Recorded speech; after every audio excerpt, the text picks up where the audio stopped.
How to turn off Roku notifications on iPhone. Hey everybody, welcome back to our channel. In today's video, I will guide you through the steps on how you can turn off notifications for the Roku app on your iPhone. So make sure to watch the video till the very end. So if you receive the notifications for the Roku application on your iPhone, all you have to do is you have to go ahead and then first of all, launch the settings app here.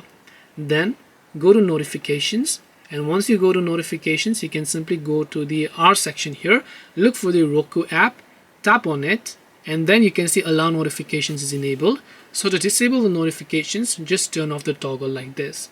Once done, you can come back here, and then from the top again, you want to simply go to the option called Series Suggestions and tap on it.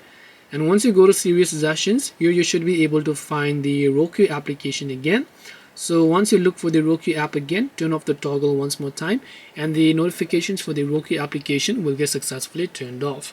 This way you can turn off Roku notifications on iPhone. Hope this video was helpful. If you have got any questions, feel free to leave them down. Thank you for watching and see you in the next video.